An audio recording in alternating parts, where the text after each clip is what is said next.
e vamos conversar agora com o Camilo Vanucchi, ele que é jornalista, autor do livro Vala de Perus, uma biografia. Olá, entre outros livros. Olá, Camilo, bom dia, seja muito bem-vindo. Bom dia, Marilu, bom dia, ouvintes, espectadores. Camilo, bom, vamos falar aqui desse episódio, né, bastante triste, né, que a gente está vivendo nesse momento, o caso do Dom Phillips e também do Bruno Pereira. E você escreveu um artigo na sua coluna de ontem, né, no UOL, O Brasil Voltou à Época dos Mortos e Desaparecidos Políticos, onde você define tudo o que aconteceu no caso do indigenista Bruno Pereira e do jornalista inglês Dom Phillips como terrorismo de Estado, né? Então eu queria que você inicialmente falasse sobre essa política deliberada de violência do Estado brasileiro a partir desse caso que comove o Brasil e o mundo, Camilo. Marilu, é tanta coisa que eu não sei nem por onde começar, mas eu estava ouvindo agora a reportagem de vocês mesmo falando dos servidores, dos desaparecidos, desse desmonte da FUNAI. Mais do que desmonte, né? É um aparelhamento da FUNAI, é uma utilização indevida para uma coisa que não é o oposto do que a Constituição pede, o que a FUNAI havia sido criada. Marilu, a gente tem 80 mil pessoas desaparecidas no Brasil por ano. Aí entra o desaparecimento que é forçado e o desaparecimento não forçado. A pessoa que saiu de casa e não voltou mais e que não tem mais... Ela pode ter resolvido fugir, nunca mais aparecer. Mas a gente vê, assim, existe um sistema que você não tem nenhum sistema de encontrar essas pessoas que funcione, não tem interligação entre estados, uma série de questões, até se você for morrer... a sua família não procurar você, um prazo de 3, 4 dias, você vai ser enterrada como uma pessoa desaparecida, como um indigente, como uma pessoa não reclamada, que é o termo oficial que eles usam. Eu acho que tudo isso é política de Estado, porque você tem um Estado que, em vez de proteger, ele permite que essas coisas aconteçam.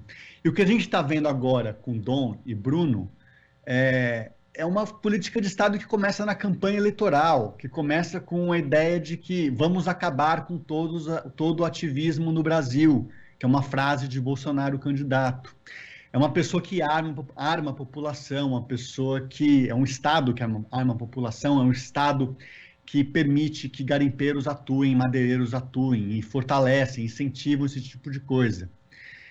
E além de tudo isso, você tem uma coisa do discurso, Marilu. A gente, quando o discurso, as falas, elas induzem, elas deliberam, elas permitem, elas funcionam como salvo-conduto. Quando uma pessoa fala assim, eu prefiro ter um filho morto a um filho homossexual, ela induz uma violência, ela permite que pais, mães, familiares ou pessoas que não são da família matem um homossexual. Então é uma coisa perversa que a gente está vivendo agora, sem contar a morte da polícia. A morte da polícia, ela é evidentemente uma morte feita pelo Estado. Polícia é agente de Estado. Você sabe que em 2013 morriam pela polícia 2.000 pessoas no Brasil. O ano passado foram 6.000 pessoas no Brasil, é um número que triplicou em 8 anos. Então é uma coisa, a gente está vivendo um terrorismo e é uma morte, uma violência de Estado, e é terrorismo porque ela atua de uma maneira a fazer com que as pessoas não ajam, não saiam de casa, não cometam aventuras, né? Que é a palavra que ele usou recentemente. Então quem que vai sair da sua casa para fazer um ativismo importantíssimo na Amazônia, sabendo que você tem uma estrutura de crime, com madeireiros e garimpeiros e pescadores ilegais armados, e um Estado que é conivente, que induz esse tipo de coisa, e que na hora de falar, em vez de dizer que lamenta, que vai envidar todos os esforços para descobrir, ele diz que quem mandou sair de casa, né? A culpa do estupro é da moça que andou com a saia curta. A culpa do Dom e do Bruno terem desaparecido e morrido, serem mortos, terem sido assassinados, é porque eles foram andar onde não deveriam. E Camilo, você fala aqui também no seu artigo, né, que o jornalista inglês e o indigenista, né, estão entre os muitos mortos e desaparecidos políticos do Brasil. né? Quer dizer, a gente faz logo, e você faz essa associação direta com a época da ditadura militar, né? Eu queria que você falasse desse período que a gente está vivendo hoje, em comparação com esse período da ditadura militar, e você que escreveu esse livro sobre a fala de Perus, né?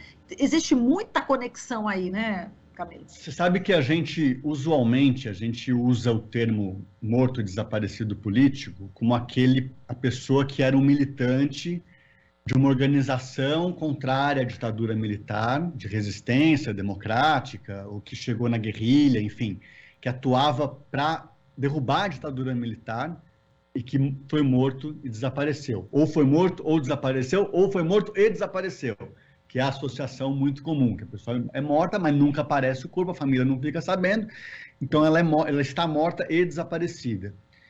Agora, na Vala de Perus, a Vala de Perus, ela foi uma vala, uma cova clandestina no cemitério municipal de São Paulo, que foi descoberta em 1990, mas que ela foi construída em 76, onde foram ocultadas 1.049 sacos com ossos, ou 1.049 ossadas, apesar de que pode ter mistura de ossadas no mesmo saco. Mas, grosso modo, é isso. Ali pode ter até 40 militantes políticos, guerrilheiros, pessoas que tinham uma atuação contra a ditadura, que podem ter sido executadas ou mortas sob tortura, e depois tiveram seus corpos ali ocultados. 40. São mais de 1.000, portanto, que não tinham nenhuma atuação de militância, de resistência, de oposição à ditadura militar oficial. Agora, elas foram mortas, elas foram enterradas de propósito numa vala clandestina, sem identificação, às vezes com nome falso, às vezes sem identificação nenhuma, com a intenção de que as famílias não localizassem, que elas desaparecessem. A pergunta que eu faço, a provocação que eu faço é assim: essas 1.000 que não são os militantes políticos, não são desaparecimentos políticos.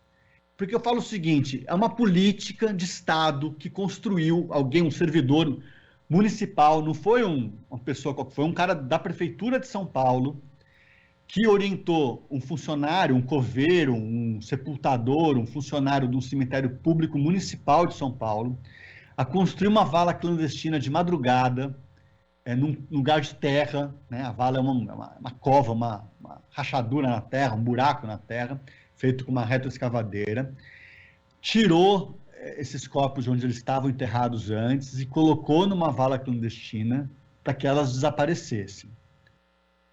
Ali estão mortos da rota da Polícia Militar, da tropa de elite da Polícia Militar, que foi fundada em 1970 e que até 75, quando foi a construção ali da cova, da vala, tinham feito vários estragos na periferia de São Paulo, com os mesmos pretos, pobres, periféricos que são mortos hoje, que são executados pela Polícia Militar, e como a gente viu recentemente em Sergipe, pela Polícia Rodoviária Federal também. Estou falando do caso Genivaldo, mais uma morte atribuída ao Estado, responsabilidade do Estado. Foi morto sob tortura no porta-malas de uma viatura policial, asfixiado por gás de pimenta. O que eu digo é o seguinte: ali você teve uma estrutura federal, estadual e municipal, porque os ML são estaduais, porque o DOI-CODE, ou o instrumento, o aparato repressivo do Estado, da polícia política, era federal, que coniviu e construiu um caminho para culminar no desaparecimento de pessoas que não tinham nenhuma atuação política. Hoje, existe muito disso, e é um terrorismo de Estado que eu menciono, porque, com muita clareza, e mortos desaparecidos políticos, porque há essa deliberação de armar, de permitir, de incentivar que que garimpeiros atuem naquela região, e com toda essa construção de linguagem simbólica de dizer, mas o que eles foram fazer lá? Por que eles estavam sozinhos? O que eles estavam fazendo na Amazônia? Um lugar perigoso. Eles eram mal vistos naquela região. Eu vi uma foto maravilhosa esses dias do Bruno, cercado por indígenas, uma criança no ombro dele, vendo vídeos ou fotografias num laptop que ele tinha feito. Eu falei, olha como ele é mal visto naquela região. Extremamente querido, né, por essas pessoas. E daí, o presidente da República, ele se coloca dessa forma.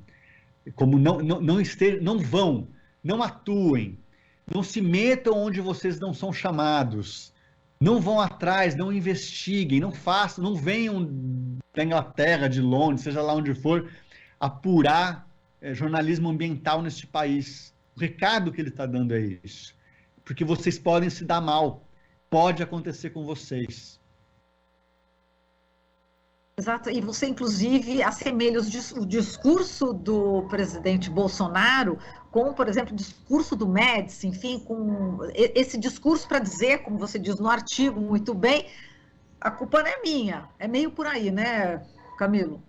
Não há tortura, sempre foi essa lógica, isso não acontece, isso aí é porque tem algum vagabundo, né? Palavra, hoje eles usam muito, algum vagabundo, algum terrorista, que é palavra usada na época, alguém que está perturbando a paz do país, e essas pessoas aqui, e de novo, a Vala de Perus mostra que ninguém precisa ser um ativista, um militante, um terrorista.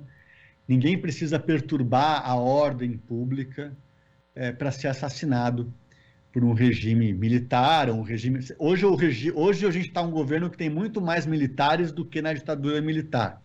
Então eu diria que pode ser um Estado, um governo militarizado, se a gente não quiser usar a palavra militar, porque não tem um general no papel na função de presidente, mas é um Estado absolutamente militarizado, inclusive a FUNAI, como sabemos.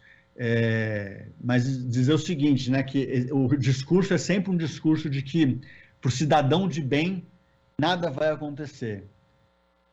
E eu acho absolutamente deturpado, perverso, e a gente sabe que não é isso, né? O cidadão de bem, o Bruno é um cidadão de bem, o Dom é um cidadão de bem, o Genivaldo é um cidadão de bem. E essas pessoas, os cidadãos que não são de bem, aí eu tendo a dizer que são as pessoas que são coniventes com esse tipo de desaparecimento e morte. Exato, e você disse também, né, Camilo, que ou é pelo Estado, né, enfim, esse crime, né, os crimes que estão acontecendo, ou pelos grupos criminosos, não é isso? Quer dizer, os grupos criminosos estão aí ganhando força nesse governo, ao ponto de acontecer o que aconteceu, né, com essas pessoas, com o Bruno, com o Dom, enfim. Só que o Estado, como você disse, ele dá praticamente toda a porta aberta para que isso aconteça, né? Então a gente está vivenciando isso, né, Camilo? Os criminosos estão aí justamente para atuarem sem problemas, né, no nosso governo atual, não é? É um salvo-conduto, né? Eu destacaria as milícias, evidentemente, que hoje, desaparecimento forçado hoje a gente encontra muito nas milícias. As milícias têm cemitérios clandestinos. A cada ano a gente lê notícias e fica sabendo da desova de corpos pelas milícias, que são apoiadas no parlamento, apoiadas por famílias que estão no poder. E a gente, mas foi um narcotráfico. O que o governo está fazendo para coibir o narcotráfico? O que o governo está fazendo para coibir o garimpo ilegal, a prática de extração madeireira, a fronteira agrícola que avança sobre a Amazônia legal? Por que tem ativista indígena precisando fazer expedição? Por que tem jornalista inglês vindo cobrir aqui e preparando um livro que ele preparava, o Dom Phillips, chamado Como Salvar a Amazônia? Quer dizer, qual é o papel que está sendo desempenhado para coibir o crime? Ele arma a população, mas não está trabalhando nesse sentido. As investigações indicam, não tem sentença, não tem condenação, mas que as milícias estão enraizadas no na família Bolsonaro, no, como é que chama? Vivendas da Barra, lá no condomínio onde ele mora, no Rio de Janeiro, desde o caso Marielle, que a gente está trabalhando com essa investigação. E quem mandou matar Marielle? Né? Quem mandou matar? Agora vão dizer que o tal do Pelado, que é o pescador ali que confessou o crime, que ele agiu por conta própria. Vai ser a próxima possível, não vou dizer nem provável, mas possível argumento que vai aparecer. Não foi conclusivo e que ele confessou que talvez seja o caso, inclusive, de a gente já ter para ontem investigações independentes acontecendo ali, porque a gente está ouvindo a Polícia Federal. Enfim, é esse o estado das coisas do que a gente está vivendo no país atualmente, na minha opinião. Exatamente. Eu ia te perguntar exatamente isso, da tua expectativa, você já colocou aqui, e agora, só para a gente encerrar, a gente não pode deixar de dizer, né, e você menciona no seu artigo também, Camilo, que não é mera coincidência que nesse mesmo mês de junho, estou lendo o seu artigo aqui, o governo Bolsonaro esteja empenhado em extinguir a comissão especial sobre mortos e desaparecidos políticos. Vamos falar sobre essa, entre aspas, coincidências. Você sabe que 3 semanas antes da Marielle ser assassinada, estava tendo aquela intervenção federal no Rio de Janeiro, e o responsável pela intervenção militar no Rio, federal, perdão, foi um ato falho, porque é uma intervenção militar, mas chamava-se intervenção federal. Ele fez uma declaração dizendo que a polícia precisava agir sem o risco de uma nova comissão da verdade. E daí, de novo, é isso. O que ele quer dizer com sem o risco de uma nova comissão da verdade é que a polícia tem que ter salvo-conduto para agir, fazer o que for preciso, ou seja, matar quantos quiser matar, sem o risco de que daqui a alguns anos seja investigado, com algum risco de ser achincalhado publicamente ou de pagar, ter alguma condenação pelos atos cometidos. A gente vive, evidentemente, um momento muito parecido com isso. A gente está falando de uma extinção da Comissão Especial sobre Mortos e Desaparecidos Políticos do governo federal, que está sendo pedida pelo governo. Esse órgão faz parte do Ministério da Mulher, dos Direitos Humanos, que era da Damares, agora eu esqueci o nome da atual ministra, e com o argumento de que gasta-se muito dinheiro com isso, de que ela cumpriu o papel da comissão. Ele foi criado em 1995 no governo Fernando Henrique, com essa ideia de que, olha, esses desaparecidos que atuavam politicamente, eles não estão desaparecidos, eles estão mortos.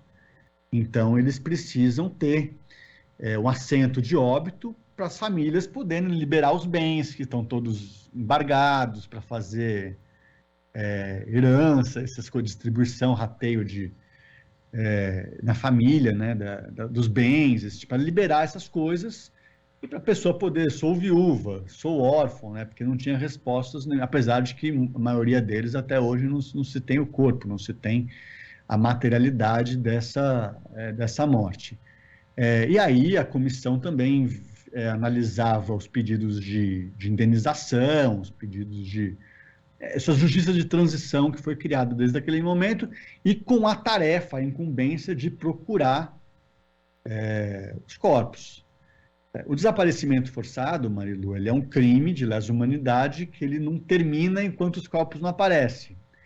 Os corpos não aparecem, é uma coisa curiosa, mas assim, se o Estado é responsável por um desaparecimento, enquanto este corpo não aparecer, o crime ele continua acontecendo. O Estado brasileiro, ele está cometendo hoje um crime de desaparecimento forçado, ao ocultar um corpo que foi jogado na Baía de Guanabara, foi incinerado. Ele precisa dar resposta, ele precisa dizer o que foi feito com esses mortos desaparecidos políticos.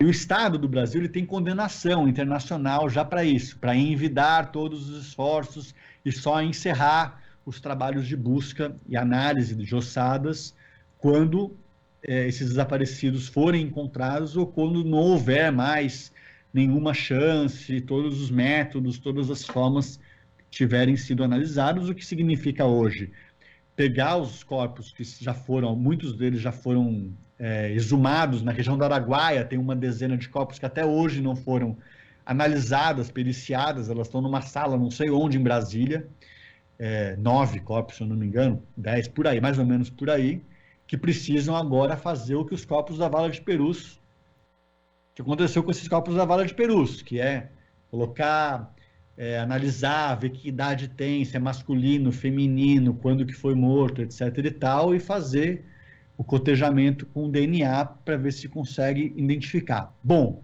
o governo atual quer acabar com isso, porque 95, ele diz que já passou o tempo, ele quer colocar uma espécie de um marco temporal, né? Que é da mesma maneira que a reserva indígena só para quem já tinha a reserva em 88 na Constituição.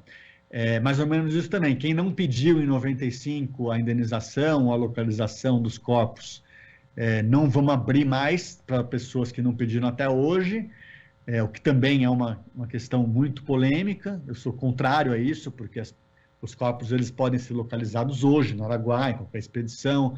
Esse pedido tem que estar aberto.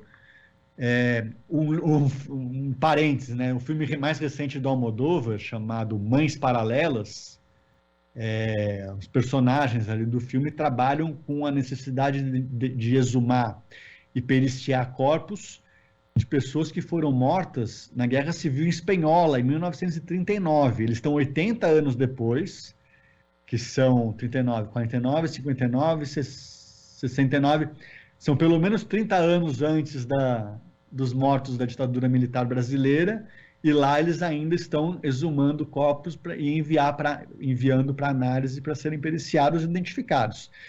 Então é isso, assim, esse risco ocorre. Ele marcou agora para o final do mês uma reunião da comissão para votar se ela deve continuar ou não.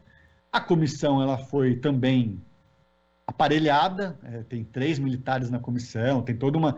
O presidente da comissão, ele é um advogado indicado pela Damares, que antes de assumir o posto, ainda em 2019, ele fez posts no Facebook, Instagram, Twitter, nas redes sociais dele, comemorando o golpe de 31 de março de 64. E essa pessoa comanda, lidera, coordena, preside a comissão responsável por investigar mortos e desaparecidos políticos provocados pela ditadura militar que ele elogia. Então é esse o cenário das coisas. Já tem agora o Ministério Público Federal, a Procuradoria da República